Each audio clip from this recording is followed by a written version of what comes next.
Pertama, straw bales ini memang juga mempunyai finishing.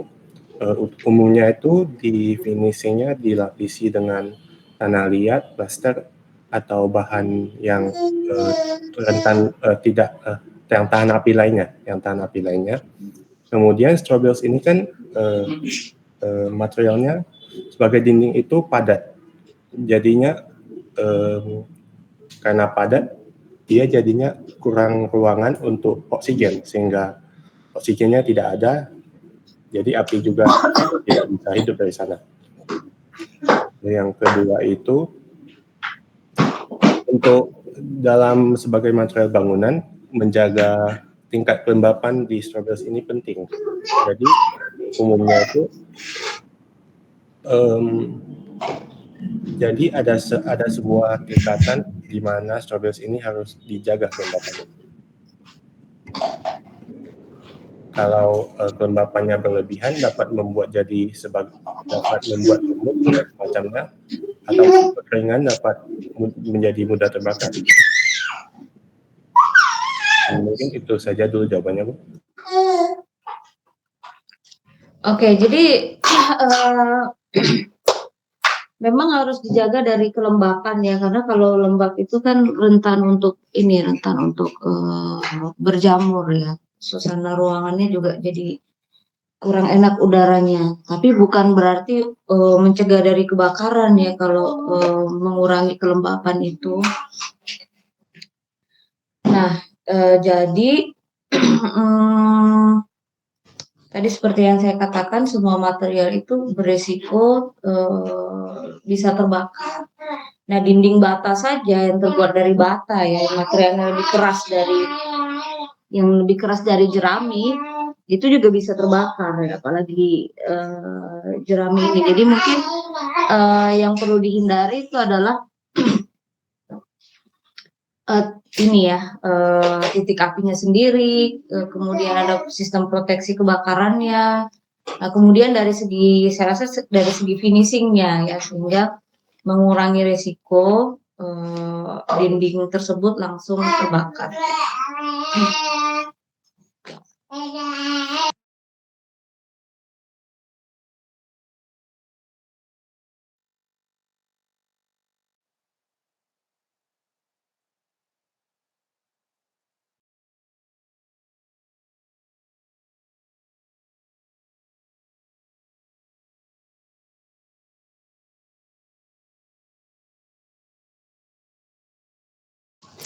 Oke.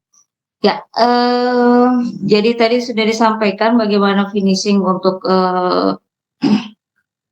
straw bales ya, dengan tanah liat dan juga ada metode plaster untuk dinding straw bales.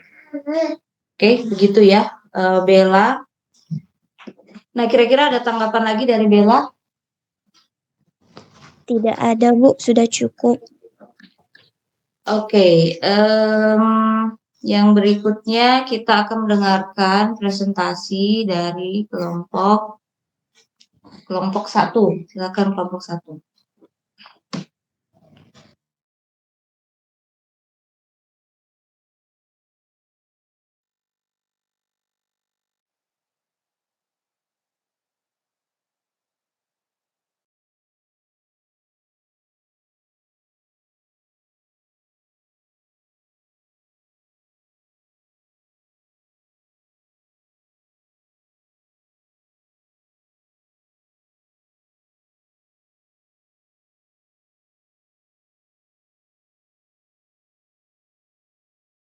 Ada kelompok 1?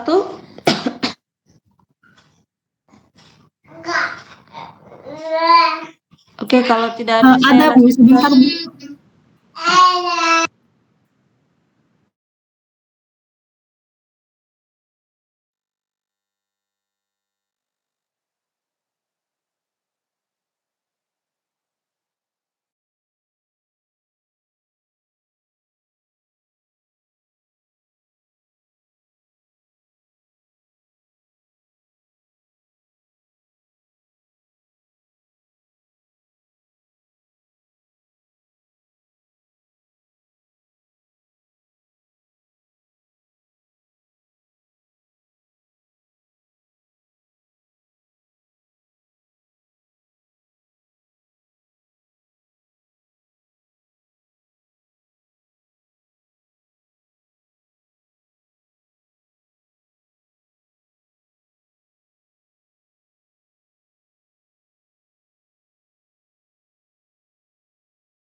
Baik, kami dari kelompok 1 akan menampilkan materi presentasi kami, yaitu Sustainable Materials, yang akan saya buka. Halaman pertamanya yaitu Self-Healing Concrete Material. Self-healing concrete adalah beton yang dapat memperbaiki dirinya sendiri secara otomatis tanpa adanya intervensi manusia. Self-healing concrete memiliki kemampuan untuk menutup retak yang terjadi pada beton, sehingga dapat memperpanjang umur bangunan dan mengurangi biaya perawatan. Jenis self-healing concrete. Satu yaitu autonomous self-healing concrete. Autonomous self-healing concrete menggunakan bakteri untuk memperbaiki retak. Bakteri yang digunakan adalah bakteri yang tahan terhadap lingkungan alkali dan dapat menghasilkan kalsium karbonat. Saat terjadi retak pada beton, kapsul bakteri akan pecah dan melepaskan bakteri ke dalam retak. Bakteri kemudian akan memakan kalsium hidroksida di dalam beton dan menghasilkan kalsium karbonat. Lalu kalsium karbonat akan mengisi retak dan menutupnya. Adapun bakteri yang dapat digunakan di dalam proses pengendapan CaCO3 dapat berupa bakteri yang aerobik maupun anaerobik. Bakteri aerobik adalah bakteri yang membutuhkan oksigen untuk dapat tumbuh, sedangkan bakteri anaerobik adalah bakteri yang tidak membutuhkan oksigen untuk tumbuh. Sejauh ini penggunaan healing agent ini dapat meningkatkan kuat tekan beton hingga 25-30%. Beberapa contoh bakteri anaerobik yang dapat digunakan adalah bakteri Pseudomonas, Thiobacillus, Denitrobacillus, Alkaligenes, Micrococcus, dan Diaporobacter.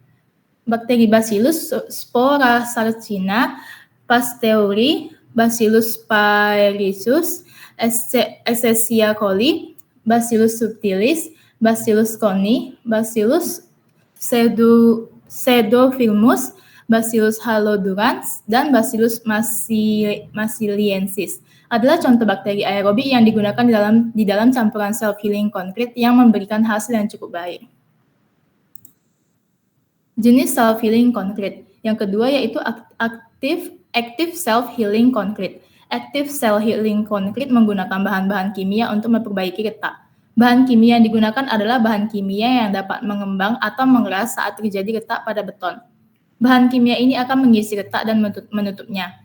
Self-healing concrete masih dalam tahap pengembangan, tetapi telah menunjukkan potensi yang besar untuk meningkatkan kualitas dan daya tahan bangunan. Bahan baku self-healing concrete yaitu semen, agregat air, dengan bahan campuran pembuatan ini adalah bahan campuran pembuatan beton dengan perbandingan 1:2:3. Lalu bahan tambahannya yang digunakan untuk self-healing concrete ini adalah bakteri, kapsul, ataupun polimer. Mekanisme crack healing. Beton adalah material yang bersifat alkali sehingga bakteri yang digunakan pada self-healing concrete adalah bakteri yang harus tahan terhadap kondisi yang ekstrim, terutama pada kondisi alkali. Pengendapan kalsium karbonat yang dihasilkan dari reaksi kimia yang melibatkan antara bakteri dan beton akan dapat menutup retak mikro-makro dan mengakibatkan material-material seperti pasir, batu, kerikil, atau agregat di dalam beton tersebut. Pada self-healing concrete, bakteri akan aktif dari tidur panjangnya atau dorman ketika air masuk melalui retakan yang ada di dalam beton. Uniknya, ketika bakteri ini sudah aktif dan lubang retak sudah tertutup sempurna oleh karena pembentukan kalsium karbonat atau kapur, maka bakteri akan kembali lagi memasuki proses hibernasi dan akan aktif kembali ketika retakan pada permukaan beton. Ketika terjadi retakan pada permukaan beton. Metode penerapan healing agent atau bakteria dapat dilakukan dengan 3 jenis metode sebagai berikut. Yang pertama adalah injection spray, yang kedua itu ada bacterial culture, lalu yang ketiga itu ada pemberian bakteri secara langsung di dalam campuran beton.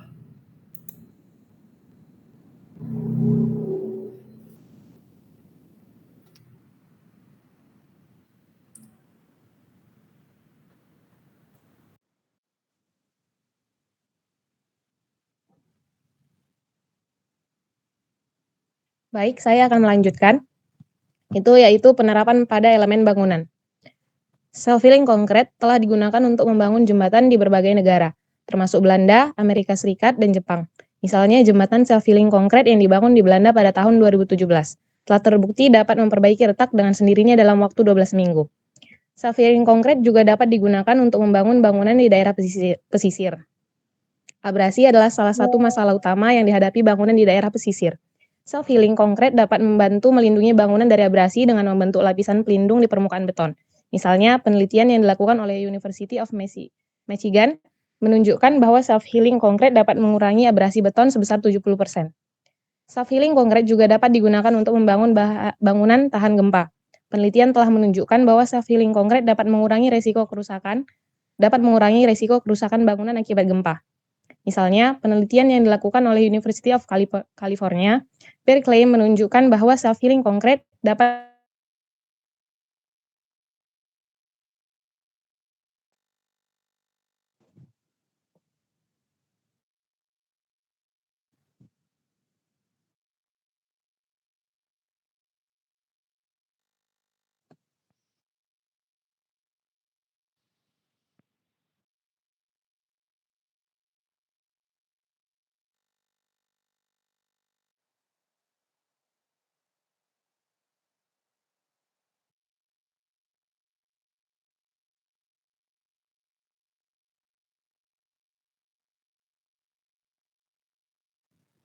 Adapun kelebihan self-healing konkret yaitu memperpanjang umur bangunan. Self-healing konkret dapat memperbaiki sendiri keretakan yang terjadi pada beton sehingga dapat memperpanjang umur bangunan. Meningkatkan ketahanan bangunan. Self-healing konkret dapat meningkatkan ketahanan bangunan terhadap kerusakan karena dapat menutup keretakan sebelum kerusakan semakin parah. Meningkatkan daya tahan lingkungan. Self-healing konkret dapat mengurangi emisi karbon karena tidak perlu melakukan perbaikan retak secara manual.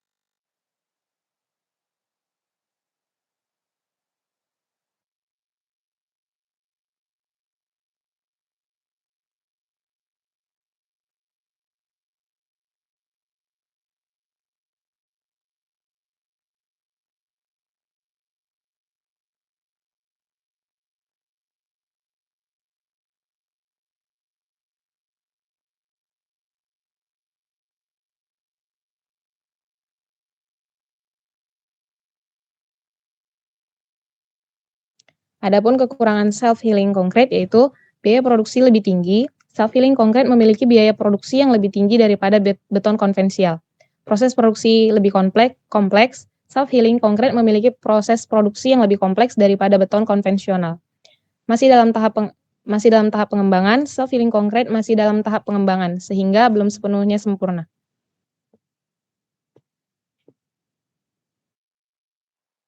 Baiklah, saya lanjutkan. Yang kedua, aluminium composite panel atau ACP. Aluminium composite panel adalah bahan material bangunan yang terdiri dari 3 lapisan, yaitu 2 lembaran aluminium yang dihubungkan dengan inti bahan komposit. Inti bahan komposit ini dapat terdiri dari bahan biji plastik murni, bahan biji plastik daur ulang, atau bahan kimia tahan api atau untuk tipe ACP yang tahan api.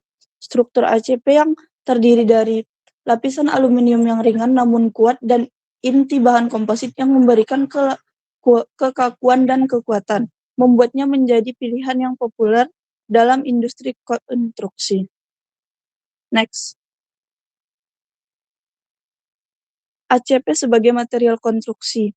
ACP dapat dicat dengan warna apapun dan ACP diproduksi dalam berbagai warna logam dan non-logam, serta pola kayu atau pola marmer. ACP memiliki 2 lapisan cat, yang pertama polyester, yang kedua polyvinyl defluoride. Next. Jenis aluminium composite panel. Yang pertama polyester digunakan untuk interior bangunan, plafon, partisi atau penutup kolom. Lebih murah, hanya menggunakan 1 kali lapisan atau lebih tipis. Yang kedua PVDF diaplikasikan untuk eksterior bangunan, lebih tebal, tahan terhadap segala jenis cuaca, warna lebih tahan lama, lebih mahal.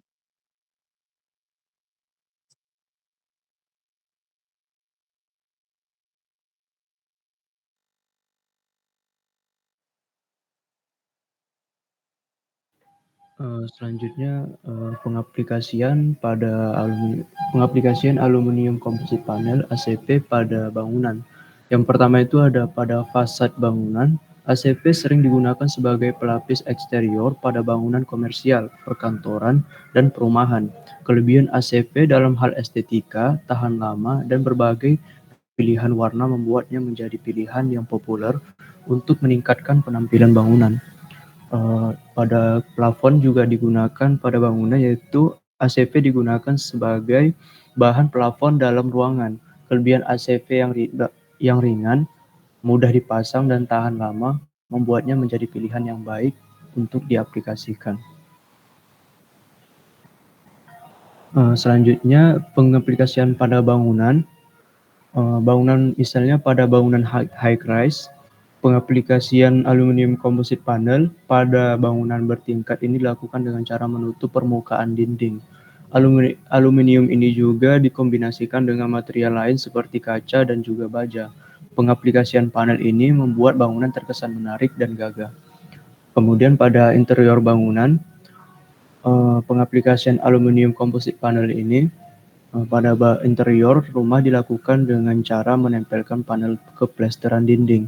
Panel yang diaplikasikan pada interior ini memberi nuansa mewah dan juga indah.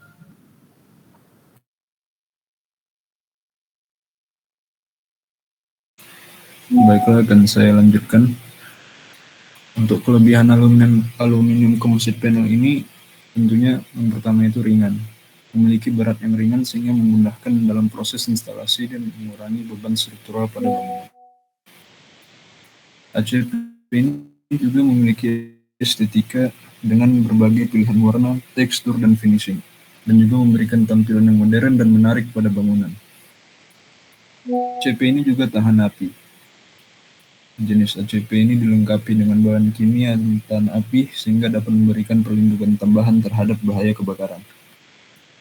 Yang terakhir, kelebihannya itu tahan lama. ACP jenis tertentu ini memiliki daya tahan yang tinggi terhadap kondisi cuaca, sinar UV, dan korosi. Selain itu, ACP juga dapat mempertahankan warna, bentuk, dan ukurannya dalam waktu yang lama. Selanjutnya, adapun kekurangan aluminium composite panel, yang pertama itu rentan terhadap goresan.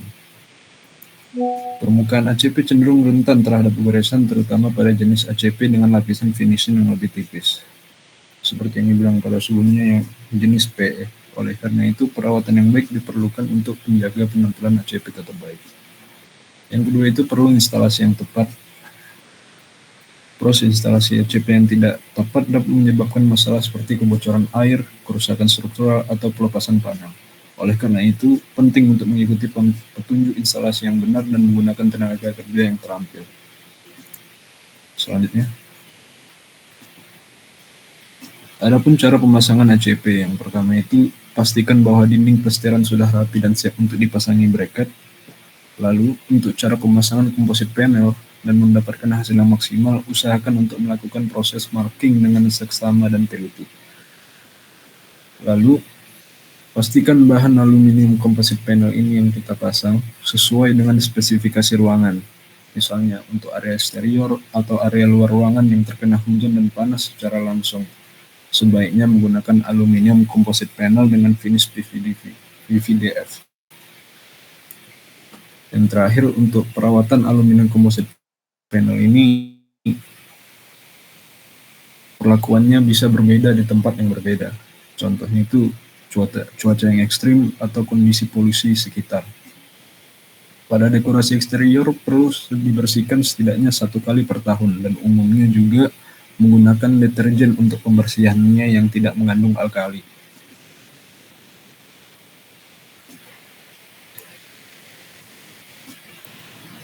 Baik, sekian presentasi kami. Jika ada pertanyaan, dipersilahkan. Oke, kelompok lain ada yang mau bertanya pada kelompok 1?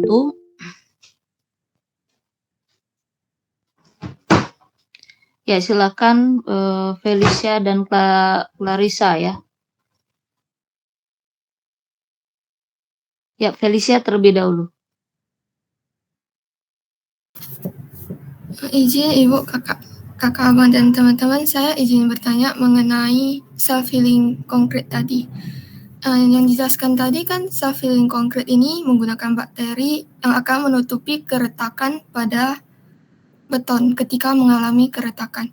Nah, jadi saat ditutupi keretakannya, apakah itu akan meninggalkan bekas, dan bagian yang telah tertutupi oleh keretakan jika dibandingkan dengan bagian beton yang belum retak, bagian mana yang lebih kuat dan mana yang lebih kuat dan lebih tahan terhadap keretakan kembali. Sekian pertanyaan dari saya. Terima kasih.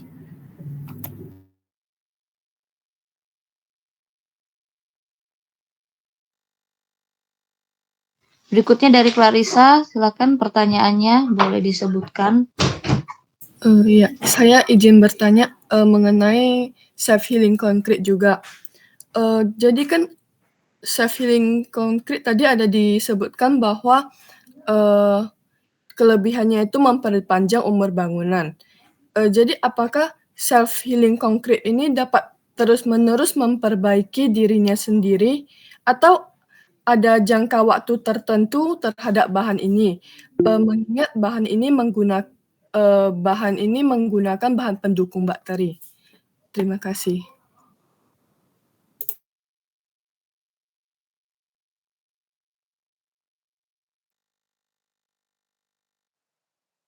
Oke, masih ada ya. Ini dari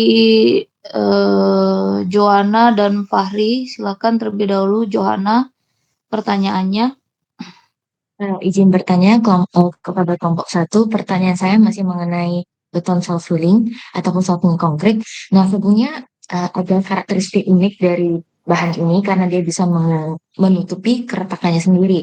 Nah, jadi sebelumnya juga ada disebutkan di bagian kelebihan bahwa ia bisa mengurangi kerusakan bangunan akibat gempa sebesar 60%. Jadi pertanyaan saya adalah seberapa cepat ia bisa menutupi keretakan tersebut. Karena kita ketahui saat kondisi gempa itu kan berlangsung dengan cepat. Nah, apakah dalam kondisi yang singkat itu ia bisa menutupi keretakan itu? Seperti itu. Terima kasih.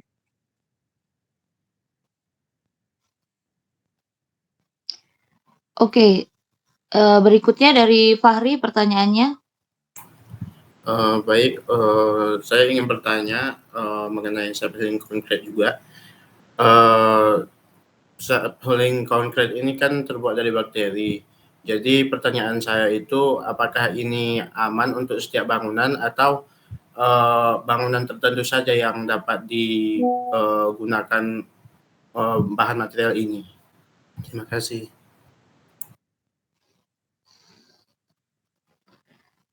Oke, kelompok 1 boleh langsung merespon ya. Tadi pertanyaannya dari awal dari Felicia. Nah, bagaimana? Apakah keretakannya itu menimbulkan bekas? Apa perbedaannya dengan beton yang belum ada keretakannya ya? Apakah ada perbedaan warna atau perbedaan finishing ya? Dan mana yang lebih kuat? Tadi pertanyaan dari Felicia ya, apakah yang sudah di self healing dengan bakteri atau yang memang masih belum ada keretakan? Kemudian jangka waktu tadi dari Clarissa, berapa lama ya bakteri-bakteri tersebut bisa mengatasi masalah keretakan pada material beton. Nah, kemudian dari Johanna, jika terjadi gempa, seberapa cepat keretakannya bisa ditutupi? Itu 60% itu maksudnya bagaimana ya self-healing konkret ini mengatasi gempa, dari aspek apa? Kemudian dari Fahri, apakah self-healing konkret ini aman ya? Karena tadi menggunakan bakteri sebagai upaya untuk mengatasi keretakan pada beton. Ya, boleh silakan direspon atau ditanggapi oleh kelompok 1. Baik, Bu, saya akan mencoba menjawab pertanyaan dari Felisa. Menggunakan bakteri untuk menutupi keretakan, apakah akan meninggalkan bekas? Dan jika sudah diterapkan, apakah jauh lebih kuat daripada beton konvensional? Atau tidak digunakan self-healing concrete? Pertanyaannya, menggunakan bakteri untuk menutupi keretakan, apakah akan meninggalkan bekas? Jawabannya tidak. Bakteri tidak akan meninggalkan bekas yang terlihat setelah digunakan untuk menutupi keretakan pada beton. Hal ini karena bakteri akan menghasilkan kalsium karbonat yang merupakan bahan alami yang membentuk beton. Kalsium karbonat akan mengisi keretakan dan menyatukan kembali beton, sehingga tidak ada bekas yang terlihat. Namun, ada beberapa hal yang perlu diperhatikan dalam penggunaan bakteri untuk menutupi keretakan. Yang pertama, ukuran retakan harus sesuai dengan kemampuan bakteri untuk menutupnya. Yang kedua, bakteri harus ditambahkan ke beton dalam jumlah yang tepat agar dapat bekerja secara efektif. Yang ketiga, beton harus disimpan dalam kondisi yang sesuai agar bakteri dapat bertahan hidup dan tumbuh. Jika sudah diterapkan, apakah jauh lebih kuat dari beton yang tidak diterapkan? Jawabannya adalah iya. Beton self-healing dapat jauh lebih kuat daripada beton konvensional. Hal ini karena beton self-healing memiliki kemampuan untuk memperbaiki diri sendiri jika terjadi keretakan. Kerusakan pada beton konvensional tidak dapat diperbaiki dengan sendirinya, sehingga membutuhkan perawatan dan perbaikan manual.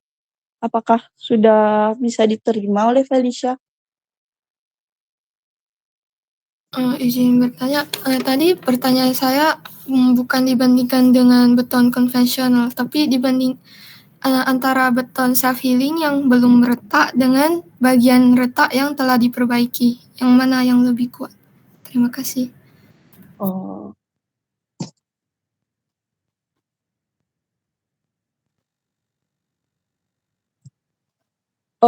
Otomatis akan lebih kuat beton yang sudah diterapkan self-healing concrete. Karena kemampuan self-healing concrete tadi, bentar ya.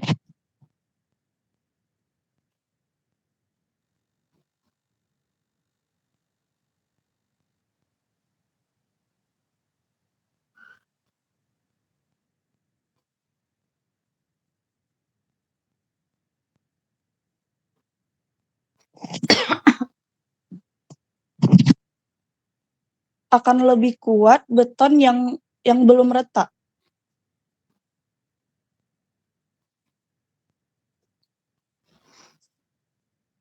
Dengan demikian berarti kekuatan yang telah diperbaiki oleh bakteri tersebut akan lebih rendah dibandingkan yang belum retak.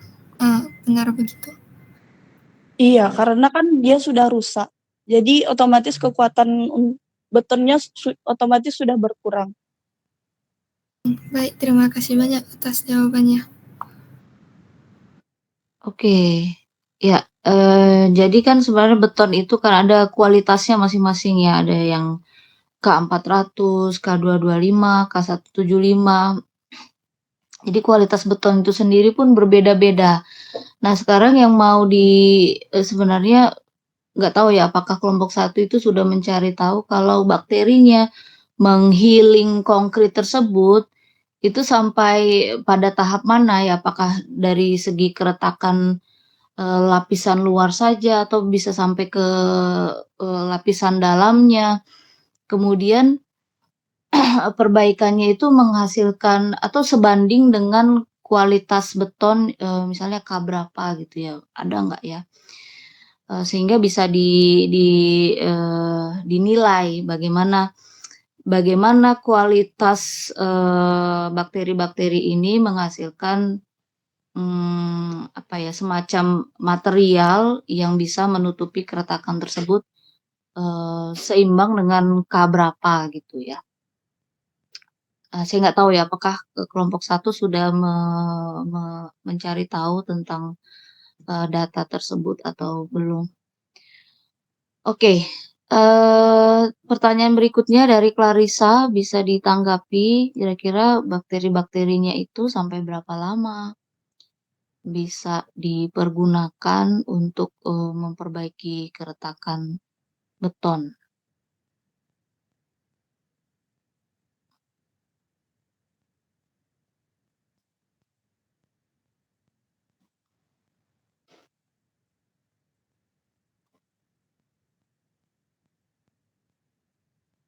Oke, sebenarnya banyak yang harus dijelaskan juga kalau self concrete ini self healing concrete ini material betonnya sama nggak sih dengan beton yang biasa, atau perbedaannya itu hanya pada bakteri yang ditambahkan. Nah ya, kemudian untuk pengaplikasian bakterinya ya, atau penempatan bakterinya itu, apakah ketika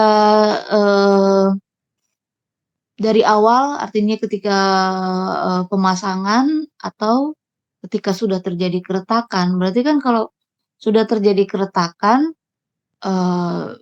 ya bisa sampai ini ya,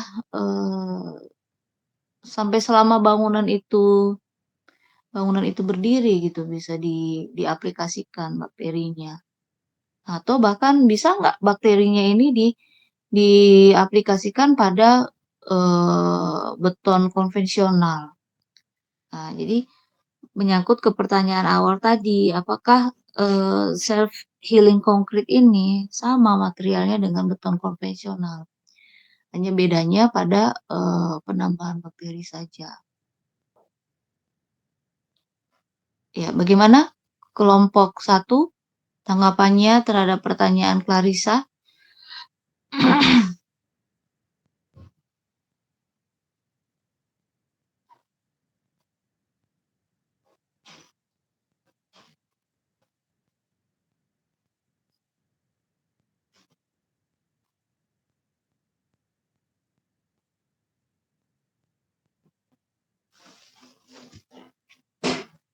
Oke, gimana kelompok 1? Masih ada pertanyaan yang lain ya?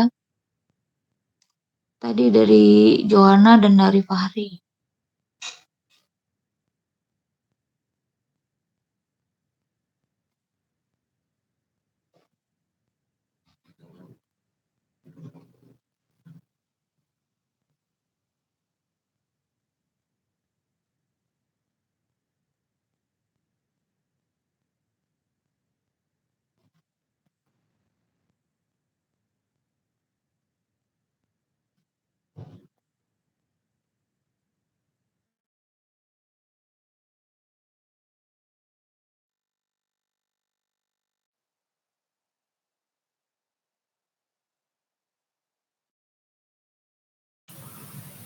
Saya ingin menjawab pertanyaan dari Fahri, Bu.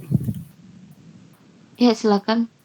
Mengenai self healing concrete tadi, apa digunakan pada beton saja gitu, mengingat itu kan dari bakteri gitu.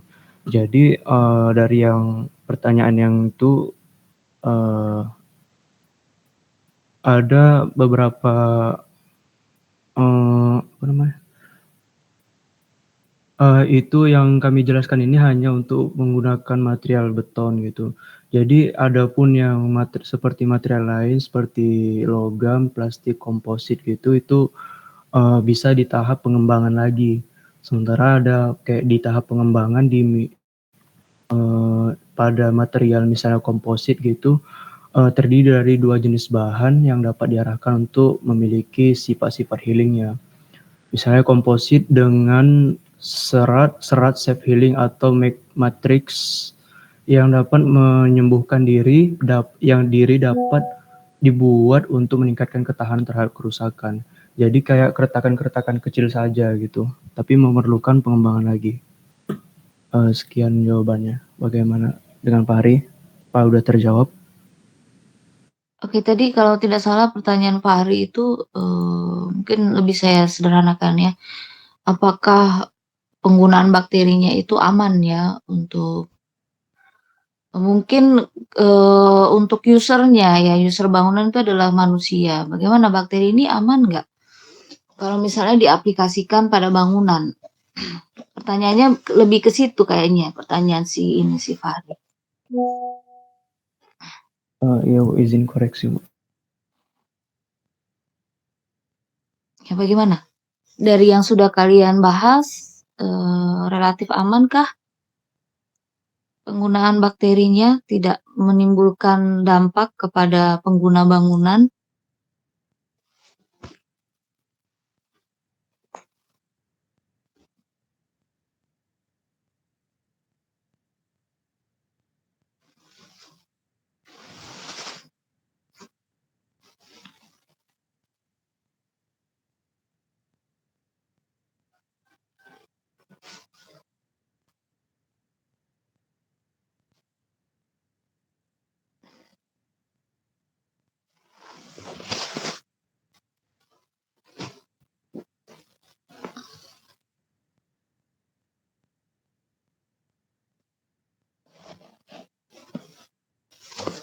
Oke, atau bisa ditanggapi pertanyaan yang lain ya.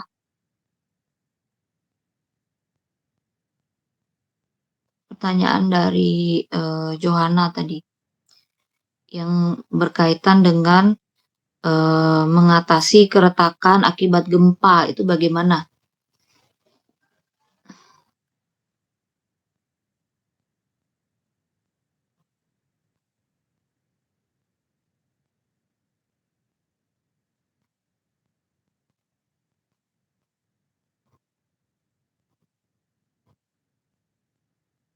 Dan pertanyaan Clarissa sebenarnya belum dijawab juga ya. Oke, gimana kelompok 1? Ada yang mau ditanggapi atau tidak ditanggapi?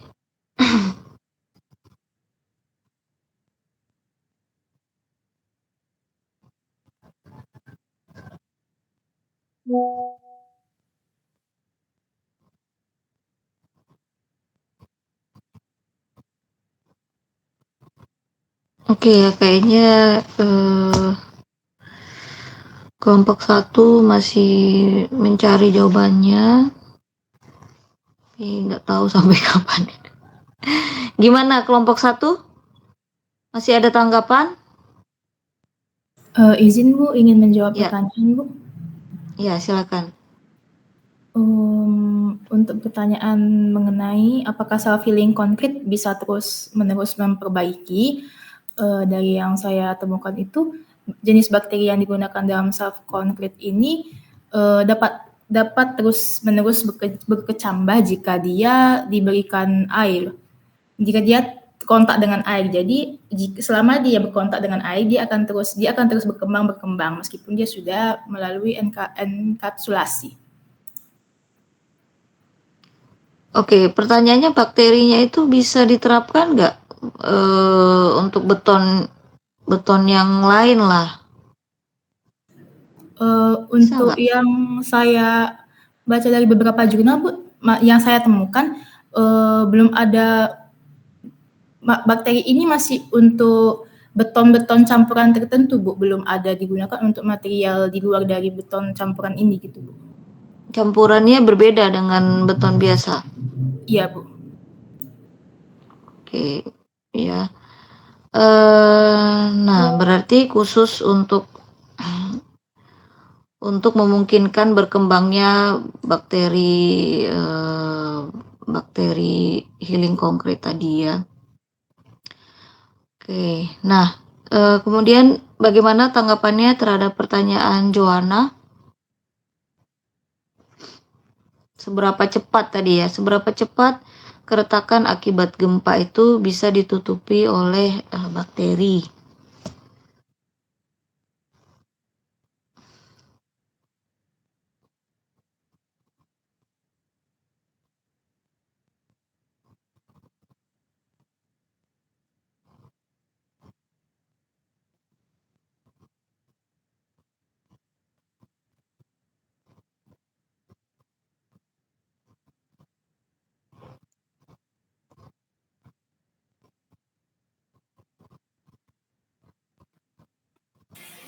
Izin menjawab Bu untuk pertanyaan Joanna.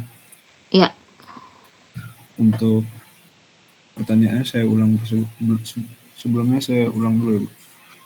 Pertanyaannya itu di bagian kelebihannya disebutkan bahwa ia bisa mengurangi kerusakan bangunan akibat gempa sebesar 60%. Lalu dalam aspek apa 60% ini? Apakah karena kemampuan menutup keretakannya, maka seberapa cepat bakteri tersebut bisa menutupi keretakan tersebut?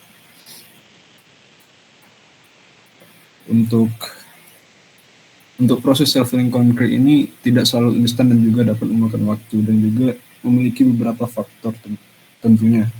Penting diingat untuk self-healing concrete ini sebenarnya menangani keretakan kecil hingga sedang, bukan keretakan besar atau keretakan struktural yang signifikan. Pada gempa bumi ini, keretakan yang terjadi mungkin lebih besar dan kompleks sehingga proses penyembuhan tidak dapat ditutupi sepenuhnya atau dalam waktu yang singkat.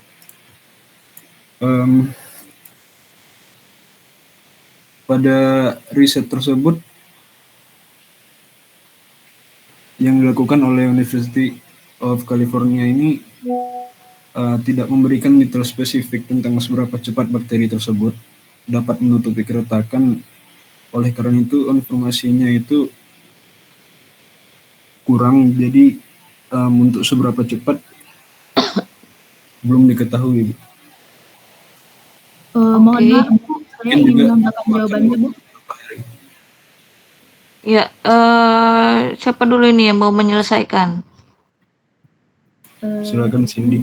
Oh iya. Ahmad Hadi, Al-Umam. Iya, silakan Cindy dulu. Baik Bu, untuk percepatan waktunya sendiri itu yang saya temukan mereka tuh diberikan waktu istirahat selama 30 hari antara siklus pembekuan dan pencairan yang bisa yang dapat memfasilitasi penyembuhan diri, di mana dalam ujinya ini mereka itu kayak bolak-balik enkapsulasi lalu nanti cari lagi kayak gitu.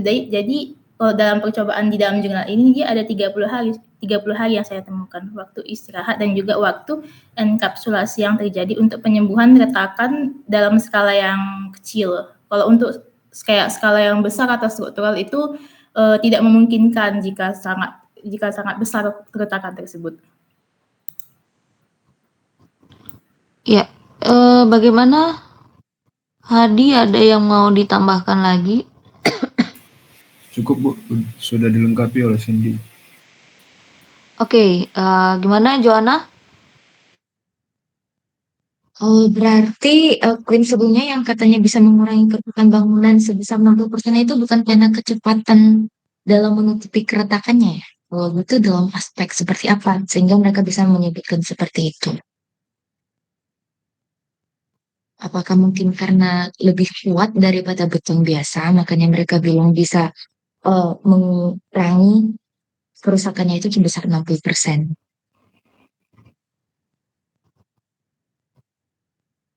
Oke ya, tadi sudah disebutkan oleh kelompok 1 bahwa untuk bakteri yang diterapkan ini memang tidak bisa mengatasi keretakan secara keretakan besar ya, atau keretakan secara struktural juga pasti nggak bisa. Nah, jadi yang bisa diatasi itu hanya keretakan-keretakan kecil atau yang masih dalam kategori sedang ya, jadi bukan keretakan yang terlalu parah gitu ya. Nah, ketika terjadi gempa, keretakan bangunan yang timbul itu kan kalau bangunannya bagus ya, kalau bangunannya bagus secara struktural, memang diaplikasikan untuk memitigasi resiko gempa, maka bangunan tersebut nggak terlalu parah ya, nggak terlalu parah kerusakannya, hanya berupa keretakan bangunan yang tidak mengganggu secara struktural. Mungkin itu yang dimaksud 60% tadi. Namun kalau bangunannya itu secara struktur sudah tidak bagus ya, kualitas besinya, kualitas betonnya juga nggak sesuai dengan spesifikasi bangunan yang dibangun, maka akan terjadi kegagalan struktur juga. Dan kalau udah seperti itu maka bakteri ini nggak bisa diaplikasikan lagi ya. Nah, namanya dia hanya sebagai, saya rasa hanya sebagai pengisi ya, pengisi untuk timbulnya keretakan-keretakan. Dan kalau yang namanya mikroorganisme itu memang kan bisa bertumbuh ya, namun memerlukan jangka waktu juga untuk menghasilkan volume-volume tertentu ya, misalnya untuk menutupi keretakan dengan volume tertentu. Nah, jadi yang dimaksud di sini masih dalam tahap kecil atau sedang, begitu ya, Joanna. Oke, baik Bu. Terima kasih jawabannya dari kelompok 1. Oke, ya tadi juga sudah sekaligus dijawab ya pertanyaan dari Clarissa, itu seberapa lama. Jadi memang tergantung pada material beton ya, material beton yang digunakan itu ada campuran-campuran tertentu yang memungkinkan bakterinya itu bisa bertumbuh. Dan kalau yang saya tangkap tadi dari penjelasan kelompok 1, bakteri ini diterapkan pada saat terjadi keretakan. Nah, jadi memang harus pada beton tertentu ya, harus pada kualitas beton tertentu, dan bisa diterapkan selama bangunan itu masih berdiri ya. Nah, dengan catatan material betonnya itu khusus gitu, bukan beton yang konvensional. Oke, berarti ini ada istilahnya pengembangbiakan bakteri ya, pengembangbiakan bakteri sebelum diterapkan pada beton-beton yang mengalami keretakan. Nah, kalau sudah terjadi keretakan baru bakteri-bakteri itu diaplikasikan pada beton-beton yang mengalami keretakan tadi. Oke ya, jadi sudah dijawab oleh kelompok 1. Banyak ya, banyak pertanyaan untuk kelompok 1 tadi sudah ditanggapi pertanyaan-pertanyaan yang disampaikan untuk kelompok 1. Oke, kita akan lanjutkan lagi. Setelah kelompok 1, kita akan mendengarkan penjelasan dari kelompok 4. Silakan kelompok 4.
Saya akan menjelaskan bahan penyusun dari linoleum.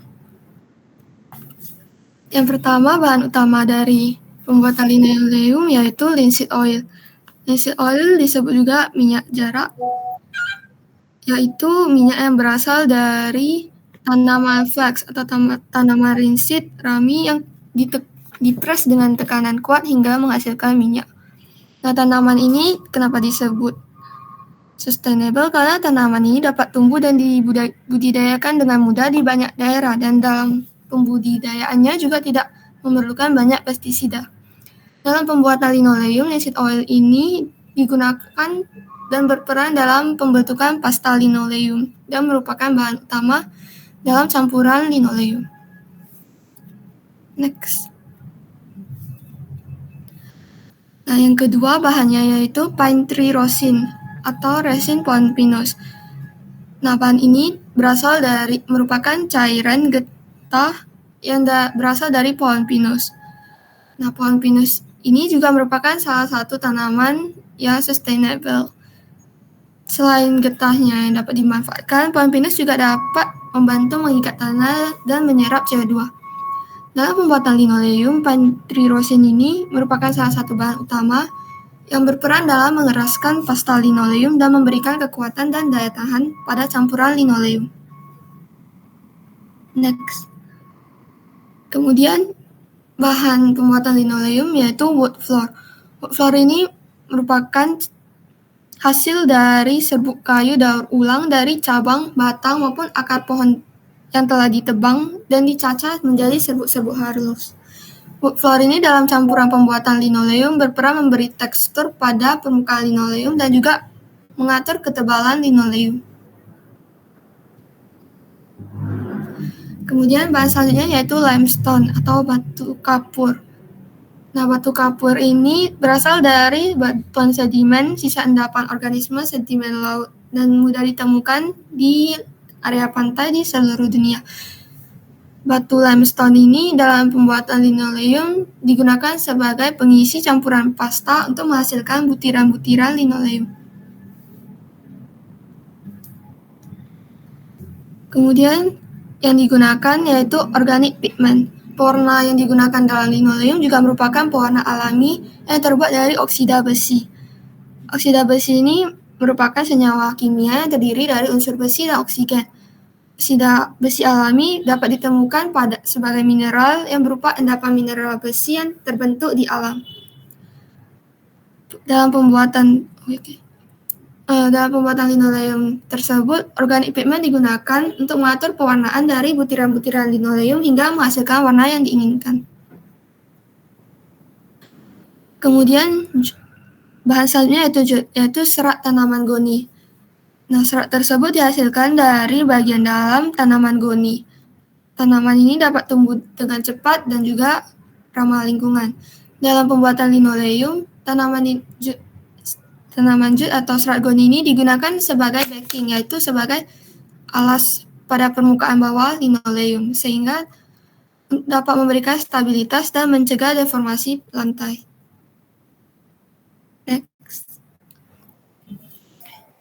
Kemudian masuk ke cara pengaplikasian linoleum.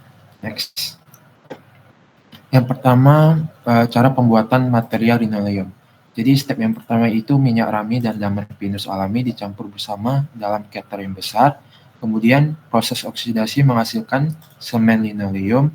Step yang ketiga, semen linoleum ini dikumpulkan dalam wadah dan disimpan di ruang penyimpanan pemanas selama 10-14 hari.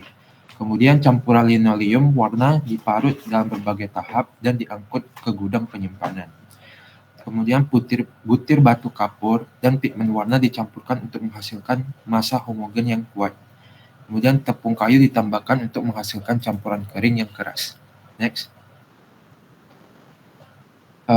Kemudian dihasilkan butir-butir linoleum dalam bentuk warna. Step yang ke-8, campuran butiran berbagai warna diturunkan dan digabung melalui mesin conveyor belt, kemudian dicetak dalam bentuk lemburan, kemudian dihasilkan pelat dibuat tumpang tindih menyerupai bentuk atap.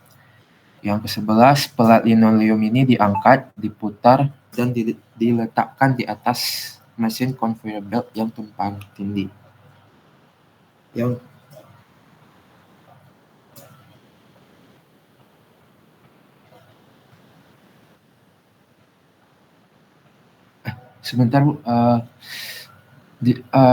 Step yang ke-13, disiapkan gulungan besar dan goni, kemudian jaring goni harus dipandu melalui garis untuk bertemu dengan linoleum dan berfungsi sebagai bahan pendukung. Yang ke-15, jaring rami dan pelat linoleum menyatu di depan kalender besar. Kemudian yang ke-16, jaring rami dan pelat linoleum ditekan dengan 2 silinder hingga mencapai ketebalan yang diinginkan. Ke-17, proses calendering dilakukan untuk memberikan corak dan tekstur pada linoleum.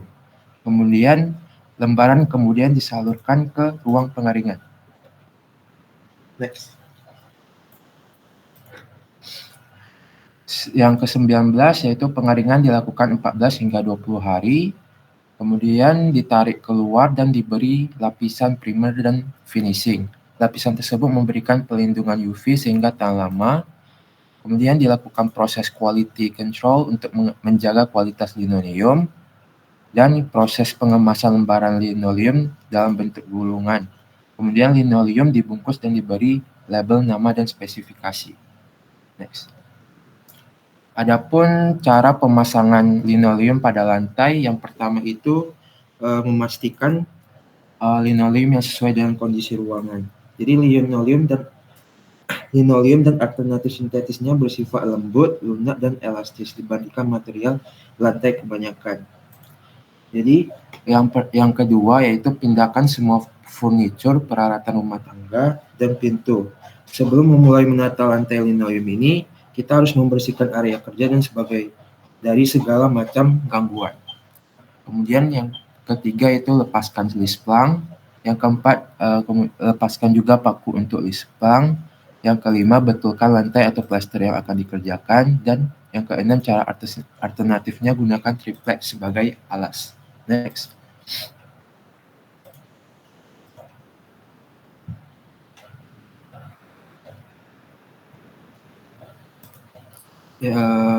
Metode kedua yaitu menentukan jumlah linoleum yang Anda butuhkan. Yang pertama itu gunakan kalkulator daring sebagai untuk menghitung berapa jumlah yang akan dibutuhkan untuk pemasangan linoleum pada lantai. Kemudian hitunglah kebutuhan Anda secara manual, baru belilah linoleum lebih dari yang Anda perlukan. Next. Kemudian metode ketiga yaitu memasang linoleum. Yang pertama itu tentukan dulu jumlah linoleum yang diperlukan tadi. Terus pindahkan semua furnitur, peralatan rumah tangga, dan pintu. Kemudian potonglah linoleum Anda. Dan keempat, letakkan hasil potongan di lantai dan potong bagian yang berlebih. Kemudian gunakan terkat. Next. Metode keempat yaitu menyelesaikan dan mengunci linoleum.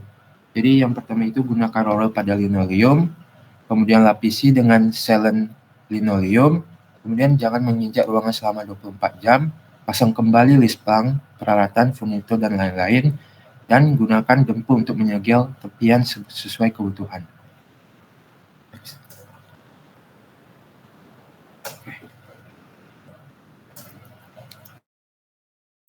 Selanjutnya ada karakteristik pada linoleum.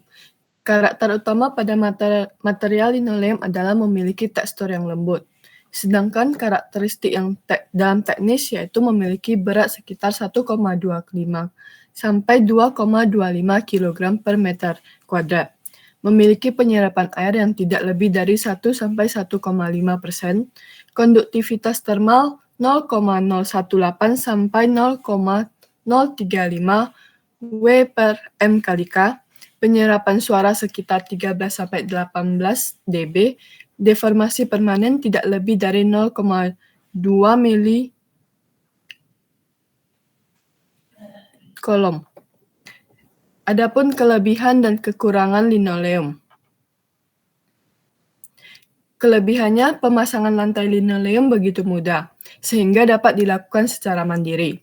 Perawatan dan pengoperasian yang mudah, ketahanan terhadap kelembapan dan asam, bersifat bakterisida terhadap bahan, elastisitas dan tingkat selip yang rendah, sehingga aman terhadap pergerakan ataupun mobilitas seseorang, anti rayap dan tidak mudah terbakar, banyak terdapat pilihan macam corak, warna, dan desain.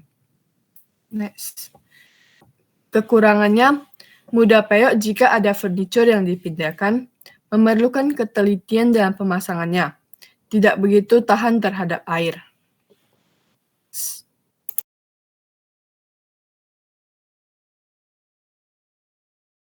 Kemudian penerapan materi linoleum dapat kita lihat sebagai pada gambar-gambar berikut. Yang pertama itu adalah lantai, kemudian dinding, pintu, dan beberapa custom furniture.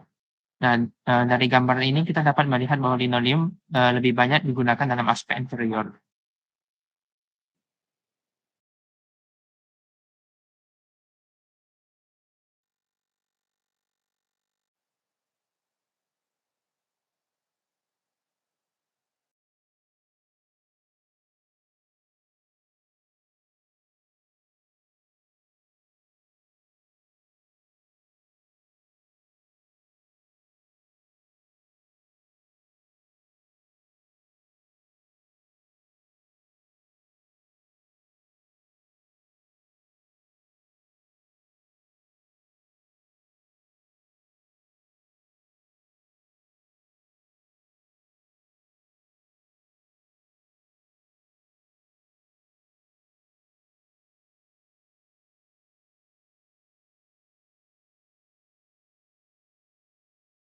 Kemudian bahan penyusun dari hemcrete. Yang pertama yaitu hemsieve. Hemsieve ini merupakan bahan utama pembuatan hemcrete yang digunakan sebagai material pengganti bata. Rami tersebut dipilih karena memiliki sifat yang kuat, ringan, dan memiliki isolasi termal yang baik. Nah, hemsieve sendiri merupakan serat panjang pada bagian dalam tanaman rami dan dapat ditemukan pada bagian tengah batang rami.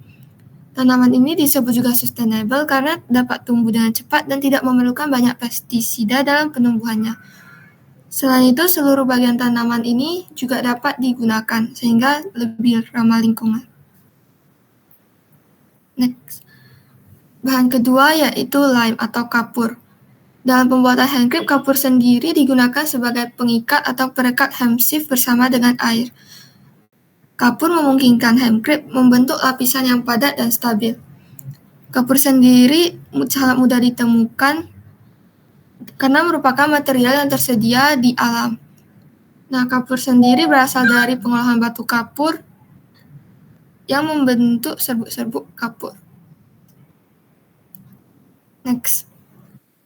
Nah, bahan selanjutnya yang digunakan dalam pembuatan hemcrete yaitu air. Air sendiri digunakan untuk proses karbonatisasi kapur atau pengerasan kapur dan juga digunakan untuk meratakan campuran hemsieve dengan campuran kapur. Air sendiri merupakan material yang dapat dengan mudah ditemukan di alam dan merupakan sumber daya terbarukan yang tidak akan habis, sehingga ramah lingkungan. Next. Berikutnya adalah cara pengaplikasian hemcrete. Jadi cara pengaplikasian hemcrete ini terdiri atas 5 cara. Yang pertama saya akan membahas dari safety-nya terlebih dahulu. Jadi dari safety-nya itu sendiri kita harus memerlukan untuk menyediakan PPE alias peralatan perlindungan diri. Di antaranya adalah masker, kacamata pelindung, sarung tangan, pakaian tahan air, pelindung lutut, krim penghalang, dan pelembab. Nah, peran dari PPE ini sendiri adalah dikarenakan pada saat pembangunan hemcrete, kita memiliki tingkat risiko paparan debu perekat atau bahan perekat basah yang berbeda-beda. Nah, di tiap tahapannya sendiri memiliki resiko-resiko yang berbeda. Next. Nah, tahap kedua adalah mixing. Jadi mixing ini terdapat 2 cara. Yang pertama adalah mencampur dengan pan mixer. Dapat dilihat dari tahap-tahapan sendiri memiliki 6 tahap, yaitu adalah penambahan hemsieve, penambahan bahan perekat, penambahan air, lalu pencampuran dengan baik, lalu menyesuaikan jumlah air dengan penyemprotan, dan kosongkan hemcrete ke dalam bak atau wadah. Yang kedua adalah mencampur dengan bell mixer. Dapat dilihat kembali dengan cara-caranya, yaitu adalah tahap menakar bahan-bahan, menambahkan bahan perekat, penambahan hemsieve, campur hingga tercampur dengan rata, baru itu memutarkan dan membersihkan sisi-sisinya, dan mencampur. Jika sudah selesai, tuangkan ke dalam bak atau wadah. Next. Nah, dalam pengetesan hasil mixing ini, kita dapat mengetes hasil mixing dengan cara memeras sedikit hemcrete menjadi bola dan menekan jari yang memakai sarung tangan ke dalamnya. Jika pecah dengan bersih, maka hemcrete sudah selesai. Tahap ketiga adalah forming. Forming terdiri atas 4 tahapan yang berbeda. Yang pertama adalah Format adalah papan cetakan yang mengacu pada sebuah cetakan untuk memasukkan handcrate-nya itu sendiri nanti. Yang kedua adalah framing. Framing adalah tahap pembingkaian struktur bangunan, struktur internal yang mendukung dinding, lantai, dan elemen-elemen lainnya. Next. Yang ketiga adalah spacer. Spacer adalah pemisah yang digunakan untuk menjaga celah atau ketebalan yang diinginkan dalam dinding atau struktur handcrate. Dan yang terakhir adalah foam board, yang merupakan papan cetakan yang digunakan untuk menciptakan permukaan eksternal dinding atau struktur handcrate. Tahap keempat adalah packing. Dari packing ini dimulai dengan filling formwork atau mengisi dari formwork yang telah kita buat tadi. Jadi setelah campuran handcrate tercampur dengan baik, itu diisi dalam cetakan yang telah disiapkan. Biasanya diaplikasikan secara bertahap dengan setiap lapisan dibiarkan setengah mengeras sebelum menambahkan lapisan berikutnya. Kemudian adalah compacting. Ini melibatkan penggunaan alat atau teknik untuk menghilangkan celah udara dan memastikan campuran handcrate terdistribusi dengan merata dan padat dalam cetakan. Next. Kemudian adalah tamping. Nah, tamping adalah pemadatan mengacu pada proses penekanan dengan kuat campuran handcrate untuk memadatkannya. Dapat dilihat dari gambar, ada suatu alat genggam yang digunakan untuk mendistribusikan handcrate secara merata dan padat. Next. Dan yang terakhir adalah curing, drying, dan finishing. Nah, jadi dari drying dan curing ini, setelah memadatkan handcrate, campuran tersebut perlu pengeringan dan pengerasan. Proses pengawetan dapat memakan waktu beberapa minggu atau lebih, dan selama proses ini akan terjadi reaksi kapur dan pengerasan. Biasanya ini sangat penting untuk mencari sifat struktural insulasi yang sepenuhnya dari handcrate itu sendiri. Dan yang terakhir adalah finishing. Setelah handcrate mengering dan mengeras, dapat disempurnakan untuk mencapai tekstur permukaan yang diinginkan. Dapat melibatkan penerapan plaster, lapisan kapur, atau penyelesaian sesuai lainnya yang bisa dilakukan pada permukaan handcrate. Karakteristik terhadap handcrate yaitu serat handcrate terlihat lebih kasar, bobotnya yang ringan, insulasi rumah yang baik, tidak beracun, anti api dan jamur. Kelebihan dan kekurangan handcrate. Yang pertama yaitu kelebihan handcrate, berat lebih ringan hanya sekitar 1/6 dari beton konvensional. Bahan pembuat handcrate mampu menyerap karbon dioksida selama proses curing. Tahan api, dapat digunakan untuk berbagai struktur konstruksi seperti pembuatan dinding serta atap rumah atau apartemen. Tahan terhadap hama seperti rayap. Mengurangi pertumbuhan jamur karena mampu mengatasi kelembapan sehingga kualitas udara di dalam rumah lebih baik. Next. Adapun kekurangan dari handcrate yaitu harganya lebih mahal dibandingkan batu bata biasa. Izin penggunaan handcrate di beberapa negara masih sulit karena material yang menggunakan serat tanaman ganja. Memerlukan waktu sekitar 7-8 minggu untuk pengeringan dan lebih lama jika cuaca sedang musim hujan. Bahan baku pembuatan handcrate tidak melimpah, hanya cocok digunakan untuk pembangunan di darat, tidak untuk konstruksi di bawah tanah atau laut. Lalu kurang cocok untuk konstruksi bertekanan tinggi karena elastisitas handcrate yang rendah. Next.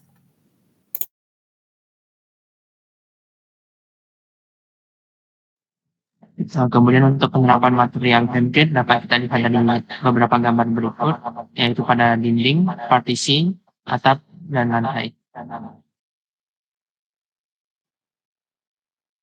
Demikian adalah presentasi dari kami mengenai material sustainable, yaitu linoleum dan handcrate. Jika ada pertanyaan, dapat ditanyakan kepada kami. Terima kasih.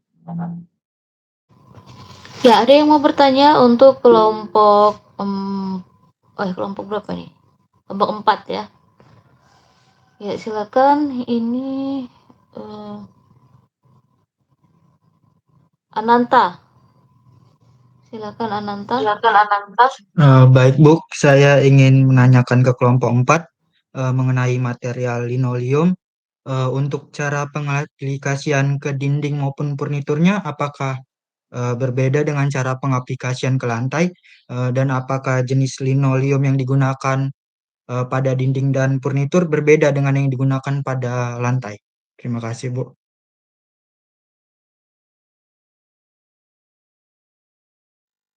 Ya, selain Ananta ada lagi?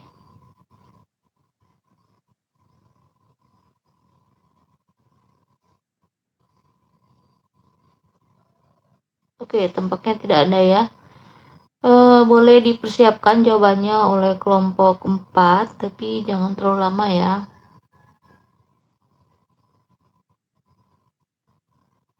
Nah, tadi yang ditanyakan cara aplikasi ke dinding dan lantai itu apakah ada perbedaan, kemudian untuk jenis linoleumnya ini apakah juga berbeda yang diaplikasikan ke dinding, lantai, dan furnitur tadi ya ditanyakan juga oleh Ananta. Saya izin menjawab Bu pertanyaan dari Ananta. Ya, Untuk pengaplikasian linoleum pada dinding dan lantai itu sama ya, sama cara pengaplikasiannya. Nah, yang berbeda itu jenis linoleumnya itu yang pertama pada ketebalannya. Ketebalan pada linoleum untuk lantai itu biasanya lebih tebal, sedangkan linoleum yang digunakan pada dinding itu ketebalannya tuh lebih tipis. Nah, untuk jenisnya sendiri, linoleum itu dibedakan tuh berdasarkan coraknya. Jadi untuk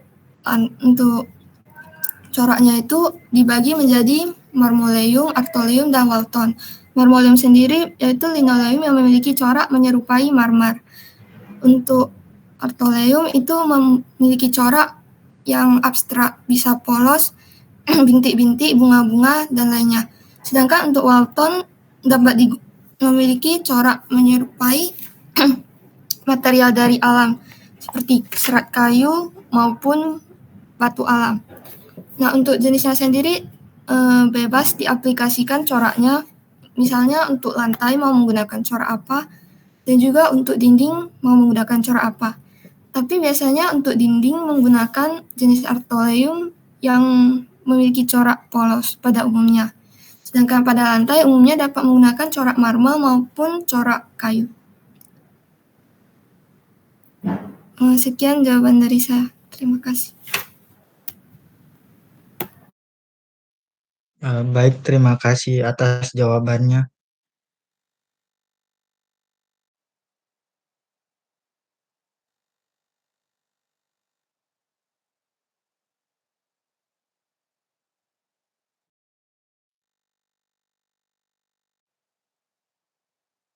Ya,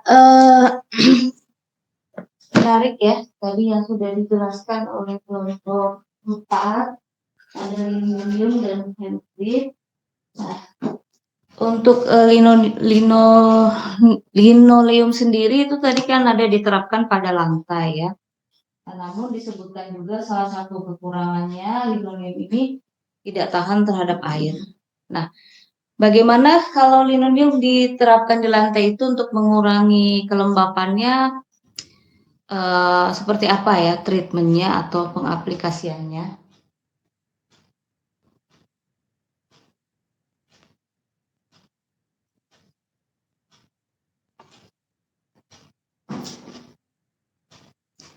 Oke, kemudian tadi di slide terakhir itu ditunjukkan untuk pengaplikasian hempcrete itu bisa diaplikasikan pada dinding eksterior dan juga pada atap ya.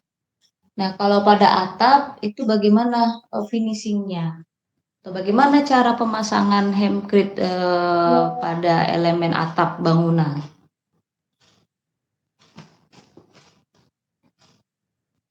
Sehingga bisa tahan terhadap hujan dan juga panas.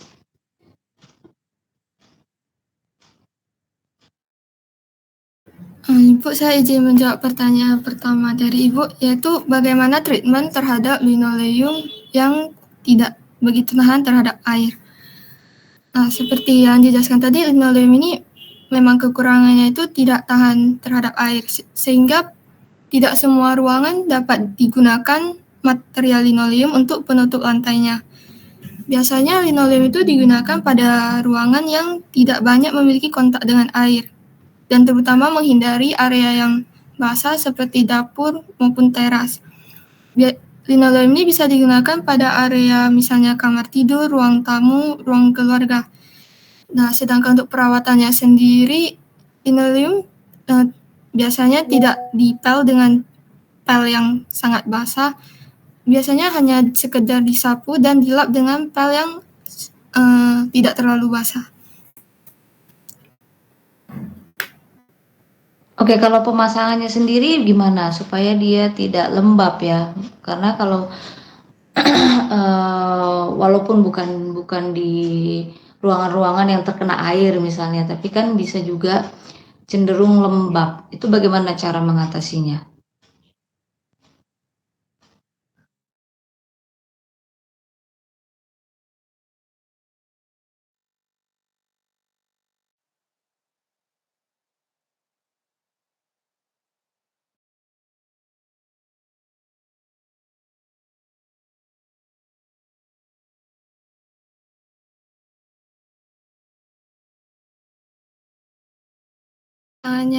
Sendiri biasanya pada lantai kerjanya pertama akan dikeringkan terlebih dahulu, kemudian untuk mencegah kelembapan dapat juga dilapisi dengan lembaran plastik atau lapisan lainnya yang dirancang untuk melindungi linoleum dari kelembapan yang berasal dari bawah.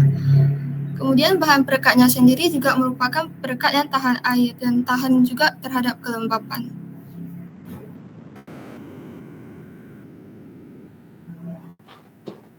Oke ya, tadi juga sudah disebutkan sebenarnya ya untuk pemasangan linoleum selain berfungsi sebagai untuk membuat lantainya lebih rata, tadi ada diaplikasikan juga triplex ya. Saya rasa itu juga bisa untuk tidak mentransfer kelembapan dari tanah ke bagian atas. Nah, atau bisa dipasang mempunyai jarak ya dengan rangka-rangka kayu di bawahnya atau rangka yang tahan terhadap air itu mempunyai jarak sehingga tidak terjadi kelembapan ya, kelembapan terhadap material apapun termasuk juga linoleum yang tidak tahan terhadap air. Contohnya bangunan-bangunan zaman dulu itu kan belum terdapat ini ya, belum ada yang namanya semen, belum ada yang namanya keramik. Nah, material lantainya masih terbuat dari kayu dan kayu itu kan kalau langsung menyentuh tanah dia tidak akan tahan lama ya karena cenderung lebih lembab. Nah, sehingga struktur panggung itu sangat efektif untuk mencegah kelembapan tadi. Oke, nah bagaimana untuk pertanyaan yang kedua? Pengaplikasian hemkrit pada atap. Tuh, bagaimana supaya dia tahan terhadap hujan dan panas, tidak rembes airnya ke bawah ya. Izin menjawab, Bu. Ya. Terkait pertanyaan kedua Ibu tadi, supaya tidak agar hemkrit tadi tidak rembes ke bangunan, ke atap. Jadi jawaban saya ini, agar hemkrit pada atap tidak menjadi lembab, Bu, perlu diambil langkah-langkah khusus seperti tindakan preventifnya itu lapisan tahan air, Bu. Jadi pastikan untuk memiliki lapisan tahan air yang tepat di bawah atau di atas hemkrit. Kemudian sistem drainasenya juga, Bu. Pastikan bahwa sistem drainasenya itu, drainase atap itu berfungsi dengan baik. Kemudian bisa juga penggunaan coating atau pelapis, jadi coating anti air. Jadi pertimbangan untuk menerapkan coating anti air pada permukaan hemkrit tadi. Kemudian bisa juga memakai pelapis hidrofobik, Bu. Jadi pelapis ini atau bahan tambahan yang bersifat hidrofobik tahan air. Kemudian pemilihan bahan dengan ketahanan terhadap kelembapan juga bisa diterapkan, Bu. Kemudian mungkin bisa dirawat dan perbaikan secara rutin agar tidak terjadi perembesan. Begitu, Bu, dari jawaban saya. Oke. Nah, jadi hemkrit ini dia bisa diterapkan pada dinding dan juga atap ya. Kalau tadi yang saya lihat dari slide kalian untuk untuk dinding itu bisa berupa blok-blok seperti batu bata sudah dicetak sedemikian rupa. Nah, namun ada juga dalam backcasting yang lebih besar ya, seperti itu ya. Bisa dicetak di tempat atau di lokasi dengan backcasting yang lebih besar ya. Benar tuh. Benar. Oke. Nah, jadi pemasangannya bisa sangat variatif. Kalau pertanyaan saya ya untuk yang cetakan-cetakan besar ini, berarti kan dia menghasilkan plat-plat yang lebih besar juga ya. Nah, itu bagaimana sistem sambungannya dengan strukturnya seperti apa? Ada nggak kalian cari tahu?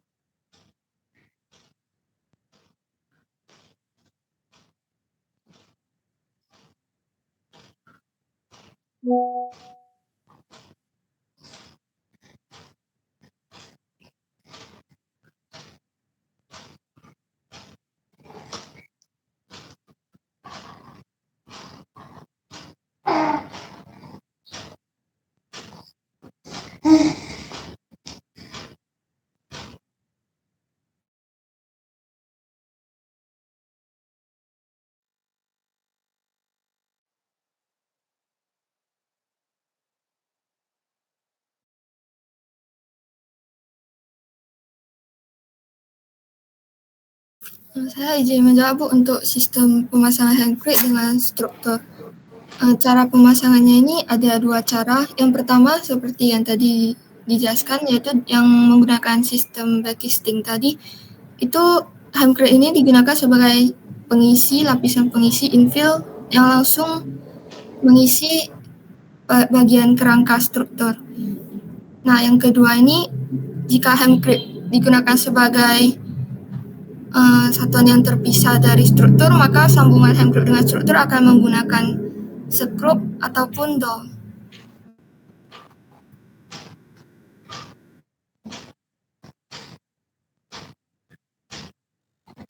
Oke, biasanya struktur yang diaplikasikan pada materi handcrate ini struktur apa saja yang bisa diaplikasikan? Terutama untuk yang ini ya, untuk yang plat-plat besar tadi dengan backcasting.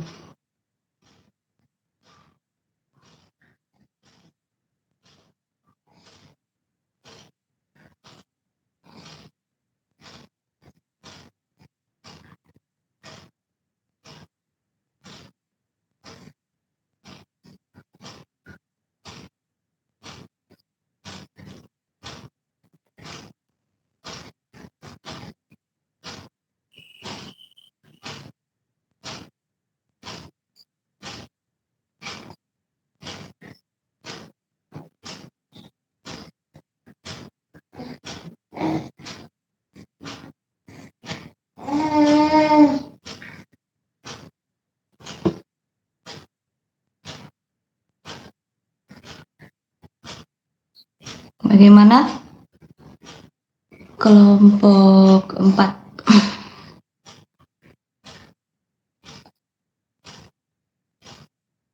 Apakah bisa sama dengan kan ada juga beton yang sudah berupa plat ya, yang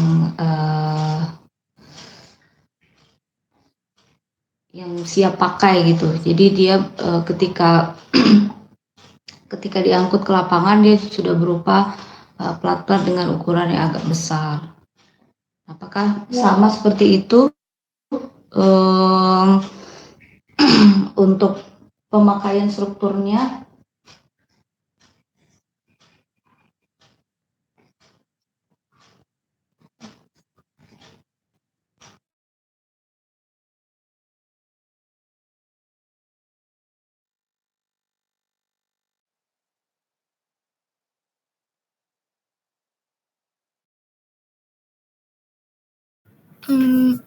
Handcrate dapat digunakan sebagai pengisi dan juga dapat dibuat menjadi panel precast yang seperti beton precast juga.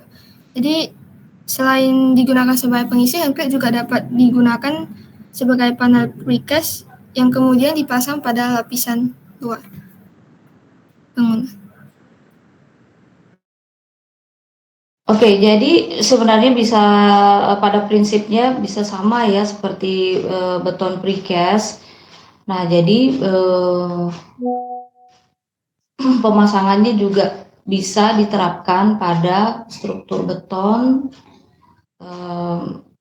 beton bertulang, kemudian bisa juga pada ini ya, pada struktur baja juga bisa. Nah, jadi karena dia hanya berperan sebagai dinding pengisi. Nah, jadi bisa aplikatif pada struktur beton dan juga struktur ini ya, struktur baja. Oke, itu ya sudah selesai untuk kelompok 4 dan masih ada 2 kelompok lagi saya rasa, kelompok 2 dan kelompok 6 ya. Namun waktu sudah menunjukkan pukul 9:04, saya rasa tidak sempat lagi untuk kelompok yang berikutnya presentasi. Jadi kita akan lanjutkan minggu depan untuk 2 kelompok lagi ya. Oke. Terima kasih buat kehadiran kalian semua. Jangan lupa juga untuk mengisi absensi baik di kelas USU maupun absensi di kampus ya untuk absen fisiknya. Oke, saya akan tutup kelas kita dan kita akan sambung lagi minggu depan. Ya, selamat pagi semuanya.